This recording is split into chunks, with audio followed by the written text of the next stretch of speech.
이 도리어 복음 전파에 진전이 된 줄을 너희가 알기를 원하노라.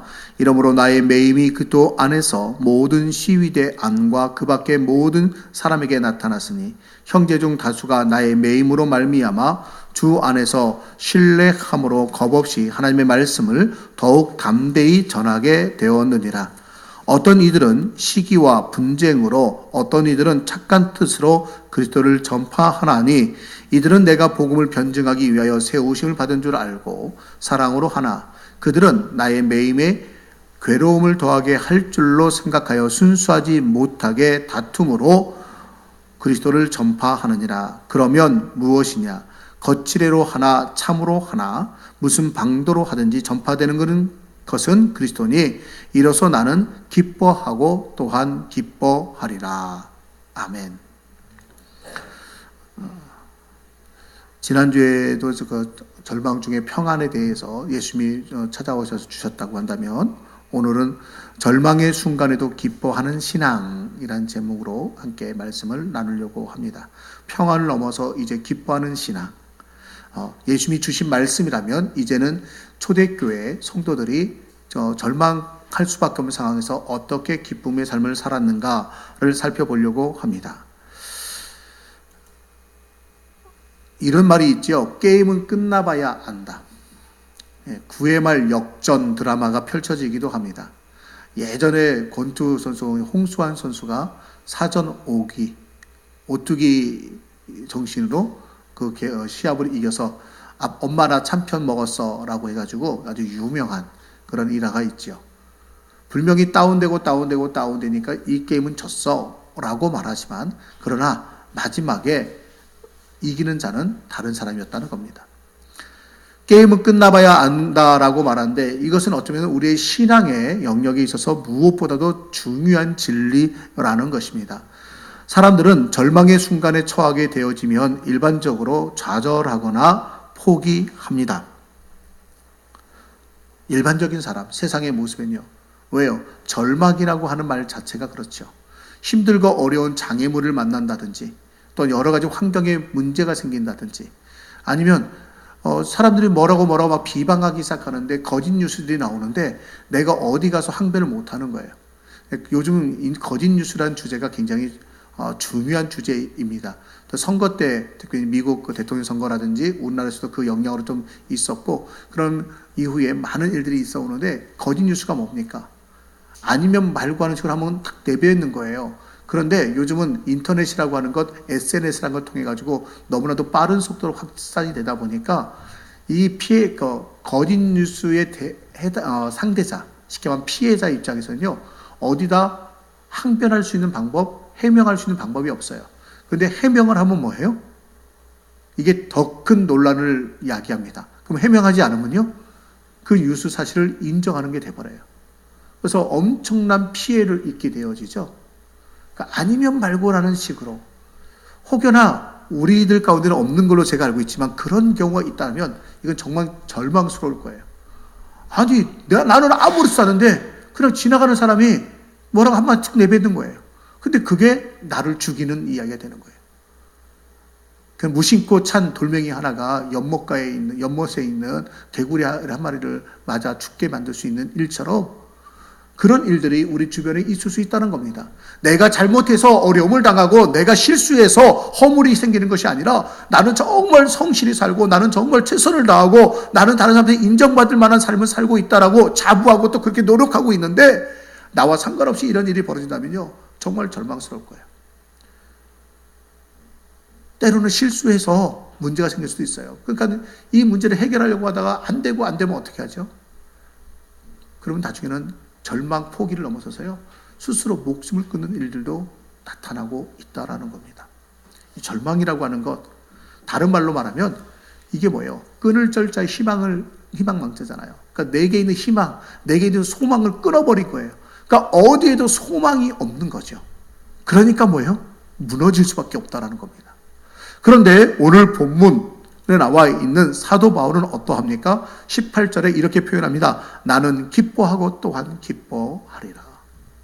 대체 사도 바울은 뭐 어떤 사람이길래 그가 기뻐하고 또 기뻐한다 그럴까? 지금 그의 삶이 기뻐할 만한 상황일까? 그가 많은 것을 누리고 있고 많은 존경을 받고 있는 걸까? 초대교회 많은 교회를 세웠잖아요. 수많은 사람을 전도했잖아요. 그러니까 그의 추종자들이 많아가지고 그 리더가 되어서 많은 사람이 그를 도와주고 지켜주고 보호해 주니까 당연히 물질도 많이 얻었을 거고 명예도 얻었을 거니까 기쁠 수밖에 없겠지? 그런 생각이 되나요? 아니에요. 오늘 본문이 기록되어 있는 빌립보서, 이 빌립보서에서 스스로도 여러 번 반복하지만 그는 지금 감옥에 갇혀 있으면서 쓴 글을 썼습니다. 그 편지가 오늘 빌립보서예요. 빌립보서, 에베소서, 골로새서, 빌레몬서 이 4개의 성경을 옥중서신이라고 그래요. 감옥에 갇혀 있으면서 쓴 편지예요. 빌립보서 같은 경우는 사도 바울이 특별히 로마에 갇혀 있을 때에 쓴 편지다라고 말할 수 있습니다. 그런데요, 빌립보서를 보게 되면요, 기쁨의 복음이라고 얘기합니다. 왜냐하면 빌립보서 안에요, 19번이나 기뻐한다, 기뻐한다, 기뻐하라, 기뻐하라는 명령어가, 동사가 반복해서 나옵니다. 그런데 빌립보 교회는 어떤가요? 사도 바울은 감옥에 갇혀 있다고 한다면 빌립보 교회도 굉장히 심한, 그 누구도 말로 표현할 수 없었는데 엄청난 고난을 당하고 있던 때예요. 고난당하고 있는데 그들에 향해서 기뻐하래요. 여러분, 기뻐할 수 있을까요? 어떻게 그 상황에서 기뻐할 수 있을까요? 사도 바울이 왜 자기는 기쁘고 기쁘다라고 말할까요? 객관적으로 이해가 안 돼요. 근데 절망이라는 단어 속에서 다시 한번 그 해답을 찾는다면 뭘까요? 절망이 희망, 소망을 끊어버리는 것이 절망이라고 한다면 그 절망할 수밖에 없는 상황 가운데서도 희망, 소망을 끊어버리지 않고 놓지 않고 붙잡고 있으면 그게 뭐가 될까요? 절망이 아니라 여전히 소망인 겁니다. 여전히 희망인 겁니다. 사도 바울은 그 절망, 희망을 붙잡고 있었어요. 그것이 바로 뭐냐? 그리스도와 우리와의 관계입니다. 가장 중요한 겁니다. 그리스도와 우리와의 관계, 예수 그리스도와 예수 그리스도와 바울이 어떤 관계에 있느냐에 따라서 절망이기도 하고 희망이 되고 소망이 되고 기쁨이 될 수도 있다라는 겁니다. 바울의 위치를 한번 생각해 볼까요? 바울의 현실은 감옥 안에 있는 겁니다. 그러나 그의 인식은 어디냐면 그리스도 안에 있다라는 겁니다. 뭐라고요? 1장 1절에 그리스도 예수의 종 바울과 디모데는 그리스도 안에서 빌립보에 사는 모든 성도와 또한 감독들과 지도자들에게 편지하노니, 그런 사람들을 만날 때도 사람과의 관계 속에도요 항상 뭐라고 말하냐면 나 너 안다? 너 나 알지? 내가 너 전도했고 내가 너 양육했고 내가 너 교육했고 내가 너 키웠지, 내가 너 세웠지, 내가 누군지 알지? 이렇게 말하지 않아요. 철저하게 사도 바울의 서신서들을 보게 되어지면 그리스도 안에서라고 말합니다. 내가 사도가 된 것도 그리스도 안에서, 내가 지금 너희들과 교제를 하는 것도, 내가 너희에게 편지를 쓰는 것도, 내가 너희에게 어떻게 하라고 교훈을 주는 것도 다 그리스도 안에서 하는 것이다 라고 말합니다. 사도 바울의 현실 의식이에요. 그는 항상 그리스도 안에 있다라고 하는 의식을 갖고 있습니다. 뿐만 아닙니다. 오늘 본문 13절에 보니까 이러므로 나의 매임이 그리스도 안에서 모든 시위대함과 그 밖 모든 사람들에게 나타났으니, 나의 매임, 매여 있는 거예요. 뭐요? 투옥, 감옥에 갇혀있는 죄수의 신분이라는 거죠. 그런데 그는 감옥에 갇혀있다라고 말하지 않습니다. 그런데 그것이 그리스도 안에서 항상 그리스도를 생각하는 거예요. 나는 그리스도 안에 있어. 육체적으로는 나는 매여 있단 말이야. 사실은 감옥이라고 말해서 우리가 말하는 지하 감옥 뭐 이런 감옥이 아니에요. 사실 사도 바울은 로마 시민권을 갖고 있었기 때문에 가택연금 상태에 있었습니다. 집을 하나 구해가지고요, 그 집에 있으면서 집 밖으로 출입을 못한 것 뿐이에요. 그래서 찾아온 사람 누구든지 만날 수 있었습니다.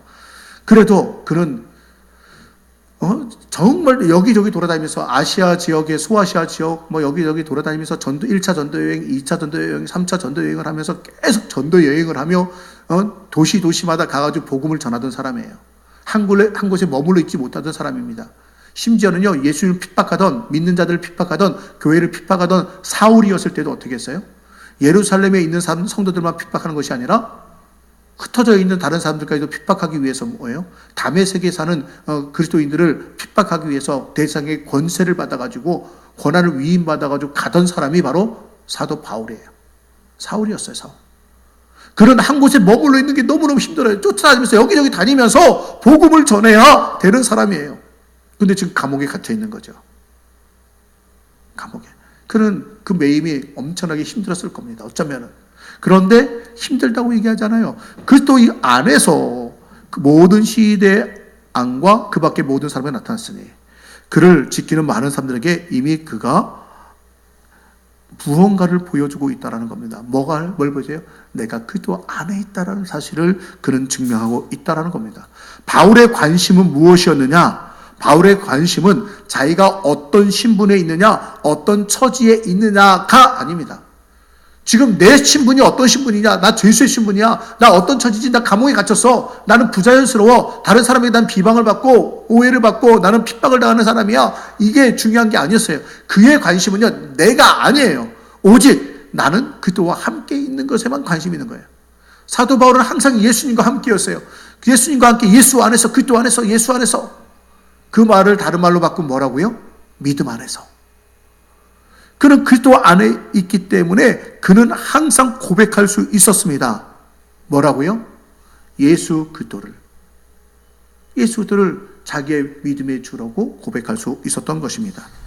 세계적인 트럼펫 연주자 하면 생각나는 사람 있습니까? 루이 암스트롱. 루이 암스트롱 같은 경우가 이런 말을 했다고 합니다. 당신 속에 음악이 있다면 음악에 대한 정의가 필요 없습니다. 그러나 당신 속에 음악이 없다면 아무리 음악에 대한 훌륭한 정의를 내린다 할지라도 당신에게는 아무런 소용이 없을 겁니다. 내 안에 음악이 있으면요, 음악이 이거다 저거다 정의 내릴 필요가 없어요. 그냥 내 안에서 음악이 흘러 넘치는 거예요. 근데 내 안에 음악이 없는데요, 누가 아무개가 뭐라고 하라더라, 뭐뭐 터라 라고 하는 그런 다른 사람 말을 인용하면서 정의하는 거, 그 사람에게는 의미가 없는 거예요. 음악을 몰라요. 음악의 기쁨을 모르고 음악에서 주는 그 흥분을 못 느낀다는 겁니다. 저는 가끔 그런 얘기를 해요. 공부 얘기를 할 때 요즘 학교 현장에서 창의 융합 교육을 한다라고 얘기를 해요. 저는 대체 뭐 하자는 건지. 갑자기 그것도 하루아침에요. 작년까지 안 했는데 금년에 갑자기 바꿉니다라고 문교부 정책이 딱 바꿔요. 저는 좀 답답해요. 왜 우리 문교부 정책을 그렇게 펼까? 뭐예요? 선생님들이 작년까지 창의 융합교육이라는 걸 안 했어요. 근데 해가 딱 바뀌면서 새 학기는 창의 융합교육 시작! 그러면 시작되나요? 아니, 창의 융합교육이란 게 뭔데요? 이게 창의적으로 여러 가지 과목들을 융합해가지고 내 안에서 창의적으로 이게 조합해가지고 원리를 가지고 이렇게 하는 건데 그런 교육을 받아본 적도 없고 그렇게 해본 적도 없어요. 근데 어떻게 하느냐? 방학 동안에 한 달 연수, 3주 연수 해놓고 융합교육 하래요. 근데 내 마인드가, 내 사고 체계 자체가 수십 년 동안 그런 사고를 해본 적이 없어요. 아니, 어린애들한테 창의 융합교육을 일주일, 한 달 시키고 해봐 그러면 해요, 애들은요. 근데 기성세대들한테 30년, 40년 이미 딱 고착화된 상태에서 한 달 해놓고요. 무슨 창의 융합교육을 하라고 하면 돼요. 안 되죠. 창의성이 살아있을 때, 그렇죠? 어떤 틀 속으로 속박하지 않을 때 그 창의성이 살아 움직일 때 되는 거예요. 그러니까요, 형식적으로 창의 융합교육인데 실제 내용을 보면 똑같아요. 무슨 얘기를 하는지 아십니까? 내가 그것을 느끼지 못하면, 내 안에 그 핵심이 들어와 있지 않으면, 창의성이 없으면 모르는 거예요. 내 안에 그것을, 기쁨을 우리가 얘기를 해요. 기뻐하라, 기뻐하라, 기뻐하라 하는데 진짜 기쁨이란 게 내 안에 들어오지 않고 내가 의식적으로 나는 기뻐할 거야, 나는 기뻐해야 돼, 나는 기뻐 한다고 기쁨이 찾아오나요? 그렇지 않다라는 거예요. 내가 아무리 의식적으로 기뻐해야 되는데, 예수 믿는 사람 기뻐해야 되고, 예수 믿으면 항상 소망을 가져야 되는데 나 소망 가질 거야, 아멘! 그런다고 소망이 생기나요? 아니라는 거예요. 진정한 기쁨, 진정한 소망은 어디서 오느냐? 내 안에 소망이 있으면 되는 거예요. 내 안에 기쁨이 있으면 되는 거예요. 내가 소망을 갖겠다고 소망 갖는 게 아니라 소망 자체가 내 안에 이미 있으면 돼요. 내가 살아 움직이겠다고 살아 움직이는 거예요? 아니요. 내 안에 생명이 있으면 내가 살아야지 하는 거하고 상관없이 나는 사는 거예요. 예수 생명이 내 안에 들어와 있다면. 사도 바울은 그래서 고백하는 겁니다. 항상 예수님과 함께 하려고 노력을 하는 거예요. 나는 예수님과 함께 합니다. 나는 예수님 안에 거합니다. 예수님이 내 안에 거합니다. 예수님과 나는 하나입니다. 라고 그는 항상 고백하고 주님과 함께 하려고 하니까 내가 뭘 하겠다, 나는 기뻐해야지, 나는 소망을 가져야지, 그런 결심하지 않아요. 오직 예수님만 붙잡고 있는 거예요. 그랬더니 예수가 그 안에서 그로 하여금 기뻐하고, 그로 하여금 행복하게 하고, 그로 하여금 사명을 감당하게 하고, 그로 하여금 하나님의 뜻을 발견하게 하는 것입니다. 우리가 아무리 연약하다 할지라도요, 예수와 동행하면 예수의 생명이 우리를 살리고, 예수의 능력이 우리로 감당하게 하고, 예수의 사랑이 우리로 이기게 하십니다. 예수와 함께라면 언제 어디서든지 기뻐하고 기뻐할 수 있는 겁니다. 어쩌면 이것이 오늘 본문의 결론일 수 있습니다. 사도 바울은요, 예수와 함께한 거예요. 감옥에 있는데요, 그는 그 안에서도 예수와 함께합니다. 빌립보 교회 전도 여행을 처음에 전도할 때요, 어떤 일이 벌어졌나요? 귀신 들린 자에게서 귀신을 쫓아냈더니 그 주인이 그를 고발해가지고 감옥에 갇힙니다. 그때 신라와 함께 감옥에 갇혔어요. 감옥에 갇혔어요. 그냥 가택연금이 아니에요. 바울이 로마 시민권이 있다는 걸 아직 몰랐어요. 감옥에 갇혔는데요, 한밤중에 뭐예요? 거기서 하나님 앞에 큰 소리로 기도하고 찬양했대요. 하나님께 찬양을 돌렸대요. 하나님 감사합니다. 하나님 영광 받아주세요. 뭐가 감사해요? 뭐가 감사해요? 복음 전하다가 귀신 쫓아냈는데, 근데 감옥에 갇혀요. 뭐가 감사해요? 그런데 그는요, 그 감옥 안에서도 예수님과 함께 하는 거예요. 나 주님과 함께 합니다. 주님이 나와 함께 갑니다. 주님 걸어가신 길 나도 걸어갑니다. 주님 당한 거는 나도 당합니다. 그러면서 그는 감사하고 기뻐하고 그 안에서 찬양하니까요, 기적이 일어나서 결국은 그 이유가 있었더라고요. 그 안에서 결국은 간수장이 예수를 믿고, 간수장과 그의 가족이 예수를 믿고, 그것으로 인해서요, 루디아의 집에 빌립보 교회가 온전히 세워지고, 더 이상 예수를 믿는 사람들에 대해서 초창기 교회가 세워져 가며 있어서 더 이상 핍박이 없도록 만들어줬어요. 교두보로서 설 수 있는, 유럽의 복음을 복음할 수 있는 교두보가 사도 바울이 감옥에 갇힌 그때 생겼다라는 겁니다. 사도 바울은요, 항상 마음의 뜻이 있는 거예요. 하나님의 뜻이 있어. 하나님이 가라고 했으니까 왔어. 나는 그럼 여기 있는 거야. 내가 복음을 전했는데, 난 선한 일을 했는데 내가 감옥에 갇혀? 분명히 하나님의 계획이 있을 거야. 나는 어디든지 하나님과 함께 있으면 돼. 요셉이 어디에 있든 간에 하나님과 함께 했던 것처럼 말입니다. 저와 여러분이 항상 하나님을 의식하고 하나님과 함께 하려고 해보십시오. 그러면요, 예수 생명이 우리를 살립니다. 여러분, 커다란 거목이요, 홍수가 난다든지 뭐 이렇게 되면요, 어떻게 돼요? 산에서 이게 부러졌다, 벼락이 만약 부러졌다 그러면 거목이라 할지라도요, 이게 물 위로 둥둥둥둥둥 떠내려와요. 얼마 전까지만 해도 거목이었던 것이 엄청난 큰데, 그런데 그 물로 거목이 흘러내려올 때요, 옆을 거슬러 올라가는 무언가가 있어요. 물고기, 피라미 새끼들, 물을 거슬러 올라가요. 그 거목에 비해서 피라미 새끼들 말 그대로 피라미예요. 아무것도 아니에요. 그런데 그 가장 중요한 차이는 뭔가요? 생명이 있고 없고예요. 생명이 있으면요, 아무리 거기에 물살이 흘러내린다 할지라도요, 그 물살을 거슬러 올라갈 수 있는 게 피라미 새끼예요. 생명이 있으니까. 연어들이 복귀하는 거 보면요, 정말 처절합니다. 생명이 있으니까. 생명이 있으니까. 우리 안에 예수 생명이 있으면요, 기뻐하지 말라고 내가 해도요, 누가 우리를 강요해도요, 걱정이 안 됩니다. 기쁨이 나요. 기뻐하지 말라고 내가 내 안에 솟아나는 기쁨을 내가 누릴 수 있어요? 아니에요. 나도 모르는 기쁨이 내 안에서 솟아나는데요. 나도 모르는 소망이 자꾸 생기는데, 야, 어떻게 그런 소망을 가져? 불가능해. 안 돼. 너는 죽어. 너는 실패할 수밖에 없어. 주변 환경이, 사람들이 자꾸 얘기합니다. 너 그러면 안 되는 거야. 그러면 지는 거야. 그러면 망해. 그러면 안 돼. 너가 손해야.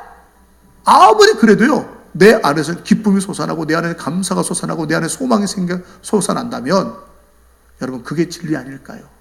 어떻게 가능해요? 예수와 함께라면. 예수님, 바울은요, 언제든지 예수님과 함께 했습니다. 우리가 살아가다 보면요, 우리의 기쁨을 뺏어가려고 하는 것이 크게 두 가지가 있어요. 하나 더 하면 세 가지가 있긴 하지만, 두 가지로 말한다면 하나는 환경이고요, 또 하나는 사람입니다. 환경이 갑자기 안 좋아질 때, 또는 두 번째는 사람이요, 정말 믿었던 사람한테 배신당한다든지, 옆에 있는 사람이 나를 모함한다든지, 함께하던 동역자들이 나에 대해서 나를 왕따시킨다든지 따돌림시킨다든지 시기 질투한다든지 이런 일 때문에 내가 또 절망에 빠지기도 합니다. 실망감과 분함이죠. 그렇죠? 그러면서 또 뭐가 있어요? 한 가지 더 있다면 죽음이거든요. 죽음. 자, 환경의 문제를 생각해 볼까요? 우리는 여기서 기억해야 될 것이 있습니다. 모든 환경 가운데 하나님이 역사하고 계시다라는 겁니다. 빌립보서 오늘 보면 1장 12절에 형제들아 내가 당한 일이 뭐예요? 지금 감옥에 갇혀있는 상황. 로마의 가택연금 상황에 있는 상황이 도리어 복음 전파의 진전이 된 줄을 너희가 알기를 원하노라. 복음 전파의 진전이 된 줄을 너희가 알기를 원하노라. 그들은 17절 나의 매임에 괴로움을 더하게 할 줄로 생각하여 이러므로 나의 매임이 그 또 안에서 모든 시대함과 그 밖에 모든 사람이 나타났으니 두 가지 상황을 다 이게 환경과 사람인데요. 그의 매임이라고 하는 상황이요. 첫 번째 12절을 먼저 본다면 도리어 복음 전파의 진전이 된 줄을 너희가 알기를 원하노라. 사도 바울이 감옥에 갇혀있는데 무슨 복음 전파의 진전이 일어날까요? 사도 바울은 복음을 전하기 위해서 돌아다니는 사람이라고 했잖아요. 갇혀있는데 무슨 복음을 전파할 수 있어요? 그런데요, 이 본문은 사도행전의 말씀을 근거로 배경으로 갖고 있습니다. 사도행전 28장 16절 마지막을 보고 30절 31절을 보면요, 사도 바울이 로마의 감옥에 갇히는 장면이 나와요. 우리가 로마에 들어가니 제수로 들어갔습니다. 바울에게는 자기를 지키는 한 군인과 함께 따로 있게 허락하더라. 가택연금이에요. 그리고 나서 쭉 있다가 30절 마지막 31절 두 절을 보니까 바울이 온 이태를 2년 동안 자기 셋집에 머물면서 가택연금 상태에 머물러 있으면서 자기에게 오는 사람을 다 영접하고 하나님의 나라를 전파하며 주 예수 그리스도에 관한 모든 것을 담대하게 거침없이 가르치더라. 사도 바울이 감옥에 갇혀 있지만요, 그 감옥은 하나님이 이미 그에게 허락하셨고 예비해 주셨던 로마 시민권으로 인해서 다른 사람을 면접할 수 없는 그러한 감옥이 아니라 가택연금 상태에서 누구든지 찾아오는 사람을 만날 수 있는 상황이었다는 겁니다.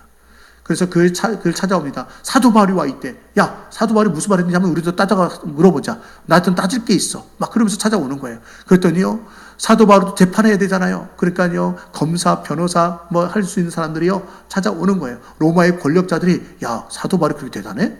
한번 가보자. 근데 우리 지금 시민권을 갖고 있어? 근데 유대인하고 싸워? 그러면 사도 바울이 무슨 말 하는지 우리도 한번 좀 도와줘야 될 거 아니야?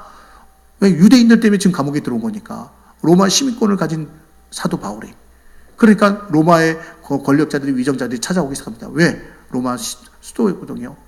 왔어요. 황제에게 지금 항소를 해놨기 때문에. 그러니까 황제도 재판을 해야 되는데 즉각적으로 재판 안 합니다. 그러니까 2년 동안 있는 거예요. 재판할 때까지. 그러니까 그동안에 신하들이, 많은 고위 관료들이 사도 바울을 만나러 온 겁니다. 그동안에 계속해서 뭐 했어요? 돌아다니지 아니하고 그 자리에서 아침부터 밤늦게까지 예수 그리스도에 대한 말씀, 하나님 나라를 증거하는 전도자의 삶을 살았던 것입니다. 그런데요, 말씀을 보니까 빌립보서 4장 22절, 빌립보를 마치면서 마지막 인사말을 하는데 이런 말이 있어요. 모든 성도들이 너희에게 문안하되 특히 가이사의 집 사람들 중 몇이니라. 자, 모든 성도들이라고 하는 성도들은 누구를 말하는 걸까요? 지금 빌립보 교회에 쓰는 편지라고 그랬어요. 너희에게는 빌립보 교회의 성도들이에요. 너희 고난당하고 있지? 너희 힘들지? 너희에게 무난한데. 근데 모든 성도는 누굴까요? 지금 사도 바울이 어디에서 편지를 쓰고 있다고요? 로마 감옥. 로마 감옥에 있는 동안에 이제 한 2년 동안 지난 다음이에요. 그래서 이미 로마에 그때 사도 바울이 있음으로 말미암아 사도 바울은 가택연금 상태지만 그곳에 교회가 이루어지기 시작한 거예요. 그래서 로마의 성도들이 많이 생겼습니다. 그래서 로마의 모든 성도들이 너희에게 무난한데, 그런데 특히 누가 인사해요? 특히 가이사의 집 사람 중 몇이니라. 가이사가 누굽니까? 케사르. 가이사 누구요? 황제죠, 황제. 로마의 황제의 집 사람들 중 몇이니라. 황제의 집이란 말은 뭐예요? 그의 가문, 그의 일가 친척들을 말합니다. 그러니까 왕족들, 황족들, 귀족들, 심지어는 로마의 권력자들, 이런 사람들 중에 이미 사도 바울로 인하여 복음을 받아들이고 성도가 되어져서 지금 고난 가운데 있는 빌립보 교회를 향하여 함께 문안 인사를 하고 있다라는 겁니다. 이거는 굉장히 중요한 시사점을 주는 겁니다. 사도 바울이 감옥에 있으면 편지를 쓰는 게 그런 거예요. 야, 내가 지금 감옥에 갇혀 있잖아. 여러분 생각해 보세요. 내가 감옥에 갇히니까 내가 힘들 것 같죠? 아니에요. 내가 감옥에 갇힌 동안에 복음의 전도의 문이 닫혔다고요? 아니에요. 더 복음 전파에 진전이 있었습니다. 내가 감옥에 있는 동안에 수많은 사람들을 찾아왔고요. 그들에게 복음을 전했습니다. 그들 중에는 로마의 권력자들, 황족들, 왕족들까지 있었습니다. 그들에게도 복음을 전했어요. 그들이 지금 성도가 되었습니다. 여러분, 이제 여러분 기뻐하십시오. 기뻐하십시오. 나도 기뻐합니다. 여러분도 기뻐하세요. 그런데 로마의 성도들, 특히 왕족들이 당신들에게 지금 문안 인사를 여쭙니다. 이게 지금 사도 바울이 쓰는 편지예요. 그래서 그가 말합니다. 복음 전파에 진전이 있었다. 그러니까 기쁘다라는 거예요. 지금 그가 감옥에 들어간 것은 단순하게 감옥에 들어간 것이 아니에요. 핍박으로 들어간 것이 아닙니다. 그의 인생의 절망으로 끝으로 더 이상 일어날 수 없는 그 깊은 수렁으로 빠진 것이 아니라는 겁니다. 뭐 하기 위해서요? 로마의 위정자들을 복음화하기 위해서. 이것이 어쩌면 시작이 되었는지도 몰라요. 그로부터 약 300년이 흐른 다음에 어떤 일이 벌어집니까? 로마가 기독교를 국교로 인정하게 되어지는 그러한 일이 벌어집니다. 이 일이 전혀 관계가 없다고 말할 수 없을 겁니다. 요셉이 노예로 팔려갔습니다. 감옥에 갇혔습니다. 점점점 내려가죠. 그런 나중에 그가 뭐가 돼요? 애굽의 총리가 됐습니다. 나중에 형들을 만났어요. 형들이 두려워 떨었지요. 왜? 자기들이 요셉을 팔았으니까. 근데 요셉이 뭐라고 고백을 해요? 형들 걱정하지 마. 형들이 나를 판 게 아니라 하나님께서 우리 가족, 우리 가문을 구원해 주시려고, 우리 민족을 구원해 주시려고 나를 형들보다 먼저 보내신 거야. 감옥에 갇힌 신세, 어쩌면 사도 바울과 같은 신세입니다. 그러나 그가 고백하는 것은 그래요. 내가 어디에 있든 간에 하나님과 함께 있습니다. 하나님과 함께 하고 있으니까 하나님께 그곳에서 그로 하여금 하는 일들마다 형통하게 해주셨어요. 그리고 결국은 뭐 하기 위해서요? 민족을 구원하기 위해서였다는 것을 깨닫게 된 거예요. 그 후에 고백하는 것처럼 지금 바울도 고백하는 겁니다. 내가 감옥에 갇힌 거 이거 기쁨이야. 이거 슬픈 거 아니야. 그 순간에는 절망인 것 같았지. 그 순간은 이제 끝이라고 생각했겠지. 아니야. 지나고 보니까 어떤 일이 벌어져요? 로마의 왕족들이 예수 믿고 지금 너희한테 물어놨잖아. 우리 이 사실을 기억해야 됩니다. 우리의 현실은 어떻습니까? 우리의 현실도 그럴 수 있어요. 여러분, 우리의 현실도 참으로 힘들고 어려울 수 있습니다. 어떤 환경도 우연히 전개된 거나 재수가 없어 그렇게 된 건 단 하나도 없습니다. 내게 힘들고 어려운 상황이 벌어졌다고 아닙니다. 그곳에는 하나님의 뜻과 계획과 경륜과 섭리가 있습니다. 때로는 질병이 찾아오고 때로는 실패가 찾아오고 때로는 불행이 찾아오기도 합니다. 심지어는 돌발적인 사고도 절반적인 환경 속에서도 환경도 우리가 찾아오지만 그러나 그 속에는 하나님의 뜻과 지혜와 사랑이 숨어 있는 겁니다. 하나님을 사랑한 자 곧 그때로 부르심을 입은 자들에게 모든 것이 감격하여 선을 이루느니라. 우리가 하나님을 사랑하고 하나님을 믿고 의지하고 하나님이 우리 안에 거하시고 내가 하나님 안에 거하면 어떤 일이 벌어진다고요? 모든 일이 감격하여 선을 이룬다고요. 지금 당장 절망할 수밖에 없는 상황들이요. 걱정하지 말라는 거예요. 그 가운데서 내가 소망의 끈을 놓아버리면, 다시 말해서 믿음을 놓아버리면, 예수를 붙잡는 손을 놓아버리면, 기도하기를 중단하고 믿기를 주저하면, 의심하면 절망의 나락으로 떨어져 가는 겁니다. 그러나 우리가 예수 끝까지 붙들고 있으면요, 끊어지지 않는 내 소망, 내 믿음, 그 믿음이 예수가 나와 연결시켜주고 예수의 생명의 능력이 내게 공급되어 오는 겁니다. 예수의 생명이 나를 살리고 예수의 능력이 나로 이기게 하시고 승리케 하시는 것입니다. 감당하게 하시는 겁니다. 저와 여러분이 이와 같은 하나님을 만나게 되셔서 모든 환경 가운데서 기뻐하고 기뻐할 수 있는 저와 여러분 되시기를 주님의 이름으로 축원합니다. 축원합니다. 또 하나의 문제가 있어요. 사람의 문제예요. 사람의 문제. 사도 바울은요, 그 사람의 문제들 가운데서요, 오직 복음에만 관심이 있었어요. 15절에 어떤 이들은 투기와 분쟁으로, 어떤 이들은 착한 뜻으로 그들을 전파한대요. 사도 바울이 감옥에 갇히니까요, 빌립보 교회에 있던 사람들 중에 사도 바울을 시기 질투하던 사람이 있었던 것 같아요. 그래서요, 시기 질투하는 사람들이 투기와 분쟁으로 그들도 복음을 전파해요. 그들은, 그 다음에 이들은 그들이라고 나오거든요. 이들은 착한 뜻을 전하는 사람이고 그들은 투기와 분쟁으로 전하는 사람이에요. 그들은 나의 매임에 괴로움을 더하게 할 줄로 생각하여 순수하지 못하게 다툼으로 그들을 전파한다. 나의 매임에 괴로움을 더하게 할 줄 알고 투기와 분쟁으로 해요. 지금 어떻게 하면 사도 바울과 등을 돌릴까 이러고 하는 거죠. 근데 사도 바울의 입장에서는 뭐예요? 안타깝죠. 사람에 대한 배신감이 있는 거예요. 사도 바울은 자신을 시기 질투하는 사람들과 비방하는 사람들, 그 사람들이 누구냐면 불신자들이 아닌 누구예요? 성도예요. 그리고 동역자들이에요. 함께 동역하던 사람들, 내가 세웠던 사람들, 내가 세워서 직분을 줬던 사람들, 그 사람들이요, 사도 바울이 지금 뭔가 일이 있어서 감옥에 갇혔어요. 사도 바울이 잘못한 게 아니에요. 무죄하다는 것이 예루살렘에서 판명이 됐는데도 불구하고 예루살렘으로, 로마로 가야 되기 때문에 뭐예요? 나는 가겠다고, 황제에게 항소하겠다고. 그랬더니 뭐예요? 아니라고. 너 총독이 그러잖아요. 너 안 가도 돼. 너 무죄야. 아니요. 나 그래도 항소할 거예요. 그래서 갔어요. 그랬더니요, 사도 바울이 죄가 있어서 간 게 아니잖아요. 무죄하다는 게 판명이 이미 됐어요. 그런데도 불구하고요, 교회 안에서는요, 사도 바울이 맨날 자기 혼자 영광받고 자기 혼자서 막 이리 흔들고 저리 흔들고 자기가 마치 주인인 양 할 거 다 했잖아. 왜 자기만 가르쳐? 왜 자기만 리더야? 나도 기지. 이런 사람들이 있었던 거예요. 말로 표현을 못하고 있다가 이들이 사도 바울이 딱 자리가 비니까요, 서로들 자기가 그 자리 차지하겠다고, 너만 잘해, 나도 할 수 있어, 그러면서 시기와 분쟁으로 합니다. 그러면서 사도 바울에서 자꾸 안 좋은 이야기를 만들어내기 시작합니다. 뭐예요? 비방하는 거예요. 그래서 사도 바울을 그 매임의 고통을 주게 하려고요. 괴로움을 더하게 하려고요.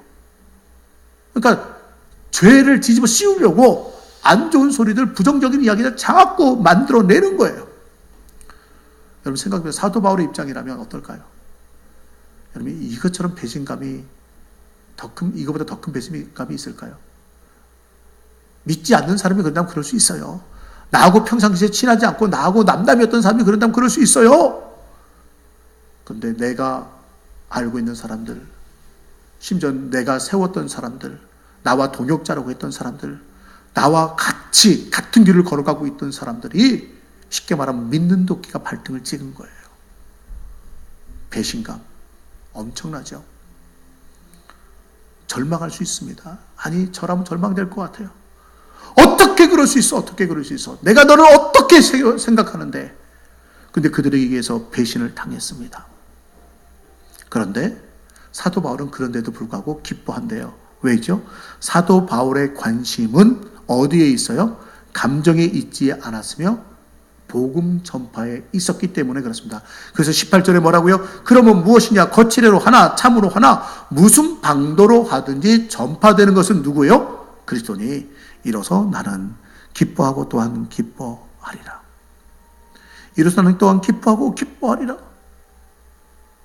뭐예요? 내가 지금 무시당하고 내가 배신당해도 그래도 그들이 나를 좀 어떻게 해보려고 예수님 증거하잖아. 왜요? 사도 바울은 몰아내야 되지만 자기들이 위치에 올라가려면 자기들이 선행을 해야 돼요. 그 교회 성도들한테, 빌립보 교회 성도들한테 점수를 따야 되는 거예요. 그러니까요, 누구보다도 열심히 하는 거예요. 이런 비유가 맞을지 모르겠지만 또 좀 있으면 이제 선거철이 또 다가오는데 선거철만 가까우면 눈에 보이지 않던, 평상시 보이지 않던, 만나려면 하늘의 별 따기보다 어려웠던 단 사람들이 와가지고 고개를 꾸벅꾸벅 숙이고요, 인사하고요. 지금도 내 거리들 가면요, 평상시에 만나고 싶어도 못 만나는 사람들이 와가지고 인사해요. 어디 모임, 사람 많이 모이는 모임에 참석하잖아요. 와가지고 꾸벅꾸벅 인사하면서 명함 주고요. 아이고 부탁합니다 하면서 아는 체 하고요. 왜 그때만 그런지 모르겠어요. 그런데 이 사람들이 그런 거예요. 누구보다도 더 열심히. 왜? 표를 얻어야 되니까.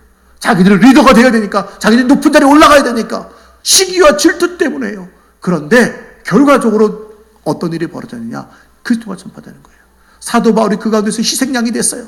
사도 바울이 막 괴로움을 당할 수도 있어요. 사도 바울이 완전히 이건 무시당하고요. 완전히 뭐가 됐습니까? 거기서 축출당한 거예요. 2년 동안 감옥에 갇혀 있어요. 여기서는요, 사도 바울을 구해낼 생각을 안 하는 거예요. 자꾸 허위 사실만 유포해 가면서 사도 바울이 문제 있다고 비방하고 시기하고 질투합니다. 사도 바울이 2년 동안 거기 있는 거예요. 근데 사도 바울의 관심은요, 나 마음이 아프다. 아니요. 나는 기뻐.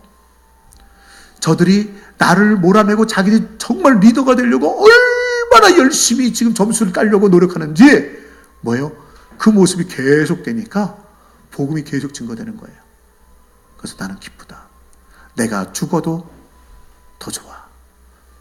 그들이 계속해서 나를 갖다가 비방해도 좋아. 왜? 사도 바울의 관심은요, 자기의 감정 아니에요. 나 배신당했어. 이놈들 두고 보자. 이게 아니에요. 복음이 증거되는 것.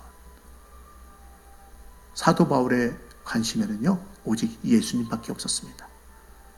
이제 오늘 말씀 마치려고 합니다. 여러분의 마음 속에 무엇이 중심으로 가득 차 있습니까? 내 안에 예수님이 계시면, 내 안에 예수님에 대한 조금도 두려움이 없고 의심도 없고 예수님 붙잡고 예수님께 기도하고 예수님만 바라보고 예수님의 뜻이 어떻게 성취되는가, 예수님의 사랑이 어떻게 증거되는가, 복음이 우리를 통해서 어떻게 나타나고 있는가, 그거에 관심이 있다면 내가 좀 수고롭고 내가 좀 힘이 들어도요, 그 무엇으로도 표현할 수 없는 놀라운 기쁨이 우리 가운데 솟아나게 되어 있습니다. 근데 기쁨만으로 끝난다면 문제가 있겠죠. 하나님은 기쁨 후에 우리의 삶도 어루만져 주십니다. 저와 여러분이 절망 중에서도 사도 바울처럼 예수님과 하나 되어지고 예수님 붙잡고 예수님을 마음속에 새기며 그러므로 항상 기뻐하고 또 기뻐하는 그런 믿음의 사람들, 기쁨의 성도님들 다 되시기를 주님의 이름으로 축원합니다. 기도하겠습니다. 우리 찬양 한 장 하고 할까요? 저기에 악보 저지는 하나 주실래요? 갖다 놨어요. 주나의 모든 것. 예, 약할 때 강한. 제가 좀 의자 위에만 올려놨는데 악보집에 못 본 것 같아요.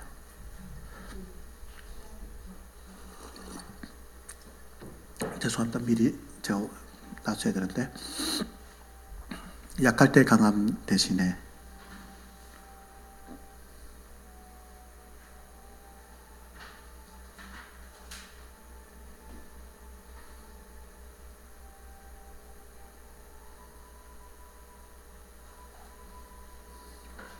오늘 가사를 생각하면서 찬양하기 원합니다.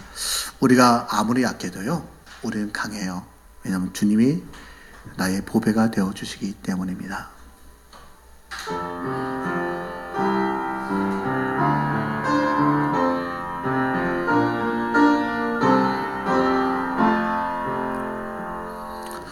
약할 때 강함 대신에 나의 보배가 되신 주 나의 모든 것,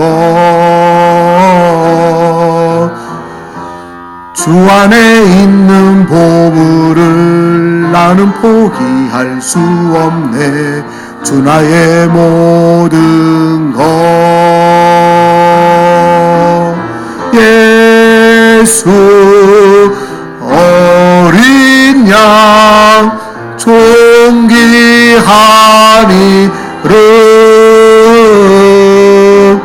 예수 어린 양 존귀하니 십자가 제사하셨네. 십자가 제사하셨네. 주님의 이름 찬양해. 주 나의 모든 것, 쓰러진 나를 세우고 나의 빈잔을 채우네. 주 나의 모든 것, 예수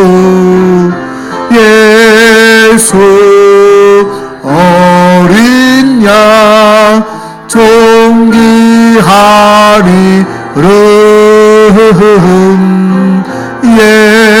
예수 어린 양 존귀, 한 번 더 합니다. 예수 어린 양 존귀하니를,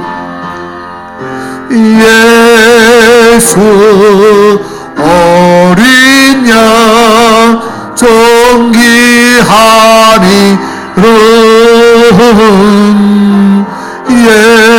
예수 어린 양 존귀하니를, 예수 예수 어린 양 존귀하니르